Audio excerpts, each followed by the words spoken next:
মার্কিন president Donald Trump ভারতের পণ্যের উপর শুল্ক দ্বিগুণ করে 50% করায় যুক্তরাষ্ট্রের বড় বড় খুচরা বিক্রেতারা ভারতের কাছ থেকে অর্ডার বন্ধ করে দিয়েছে।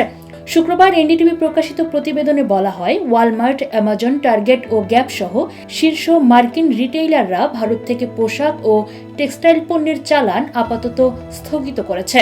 ভারতীয় রপ্তানিকারকরা মার্কিন ক্রেতাদের কাছ থেকে চিঠি ও ইমেল পেয়েছেন, যাতে নতুন নির্দেশ না আসা পর্যন্ত পণ্য পাঠানো বন্ধ রাখতে বলা হয়েছে। শুল্ক আরোপের কারণে ক্রেতারা বাড়তি খরচ ভাগাভাগি করতে অস্বীকৃতি জানিয়ে ভারতীয় রপ্তানিকারকদেরই এই বোঝা বহন করতে বলেছে। বিশ্লেষকদের মতে, নতুন শুল্কের ফলে খরচ 30 থেকে 35% পর্যন্ত বেড়ে যাবে। এতে যুক্তরাষ্ট্রমুখী অর্ডার 40 থেকে 50% পর্যন্ত কমতে পারে, যার ফলে ভারতের রপ্তানিতে 400 থেকে 500 কোটি ডলারের ক্ষতির আশঙ্কা রয়েছে। ভারতীয় প্রতিষ্ঠান ওয়েলস্পান লিভিং, গোপালদাস এক্সপোর্টস, ইন্দোকাউন্ট ও ট্রাইডেন্টের মতো বড় রপ্তানিকারকরা তাদের মোট বিক্রয়ের 40 থেকে 70% মার্কিন বাজার থেকে আয় করে।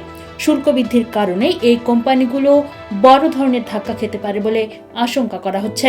এছাড়া ভারতের পোশাক ও টেক্সটাইল শিল্পে যুক্তরাষ্ট্রের সবচেয়ে বড় রপ্তানি বাজার।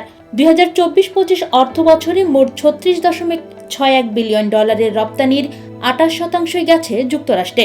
বিশ্বের ষষ্ঠ বৃহত্তম টেক্সটাইল রপ্তানিকারক ভারত আশঙ্কা করছে, এই পরিস্থিতিতে তারা বাংলাদেশের মতো যেসব দেশের ওপর বর্তমানে 20% শুল্ক আরোপ রয়েছে তাদের কাছে অর্ডার হারাতে পারে। সম্প্রতি ভারতীয় পণ্যে মোট 50% শুল্ক আরোপ করেছেন ডোনাল্ড ট্রাম্প। এর মধ্যে 25% ইতোমধ্যেই কার্যকর হয়েছে, আর বাকি 25% 28 আগস্ট থেকে কার্যকর হবে।